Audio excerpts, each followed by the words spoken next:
চতুর শিয়ালের চালাকি। অনেক দিন আগের কথা। এক জঙ্গলে একটি চতুর শিয়াল বাস করত। সে সব সময় সবাইকে ঠকিয়ে নিজের স্বার্থ হাসিল করত। ওই জঙ্গলে একটা সিংহ বাস করত। সে ছিল খুবই ক্ষুধার্ত। সে তার গুহার সামনে বসে নিজে নিজে কথা বলছিল। সিংহ বলল, আজ সারাদিন কিছুই খেতে পাইনি, খুব খিদা লেগেছে। তার মন খুব খারাপ ছিল। সে জঙ্গলে একটি গরু ঘাস খাচ্ছিল। সে খুবই শান্ত প্রকৃতির ছিল এবং সবসময় বুদ্ধিমানের মতো সিদ্ধান্ত নিত। গরু বলল, কি সুন্দর দিন, শান্তিতে ঘাস খাচ্ছি। গরুর ঘাস খাওয়া দেখে শিয়াল নাচতে নাচতে সিংহর কাছে চলে যাচ্ছে আর বলছে, এইবার গরু মশাই, তোমার হবে, তোমার মাংস খাবো। শিয়াল এই কথা মনে মনে বলতে বলতে সে সিংহের কাছে চলে যাচ্ছে এবং সিংহের কাছে গিয়ে ফিসফিসিয়ে বলছে, মহারাজ, আমার কাছে একটি খবর আছে। পাশের মাঠে একটা গরু আছে, মোটা তাজা।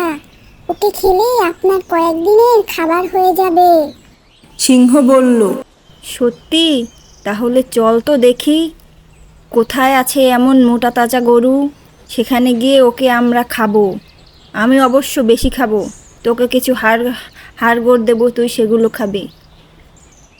শিয়াল মনে মনে বলছে, মহারাজ, আপনি তো আমার চালাকি ধরতে পারেন নাই। আমি তো নিজেই খাবো সব।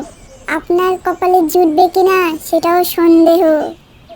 তারপর সিংহ এবং শিয়াল মাঠে চলে গেল গরুর কাছে।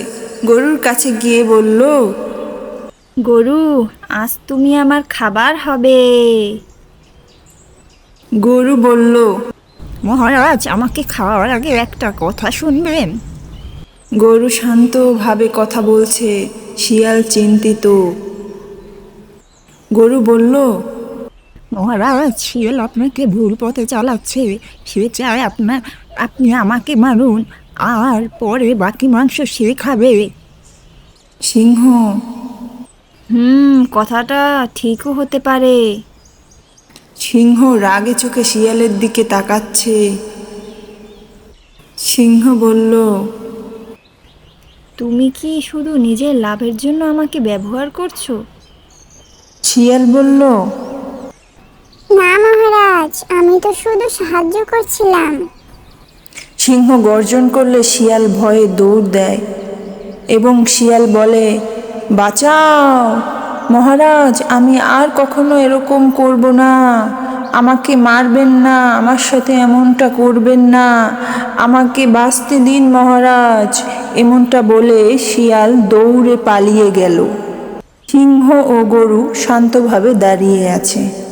সিংহ বলল, আজ বুঝলাম কারো কথায় অন্ধভাবে বিশ্বাস করা ঠিক নয়। গরু বলল, বুদ্ধি আর ধৈর্য অনেক বড় শক্তি। লোভ ও চাতুরি শেষ পর্যন্ত ধরা পড়ে, আর বুদ্ধি ও ধৈর্য মানুষকে বিপদ থেকে রক্ষা করে।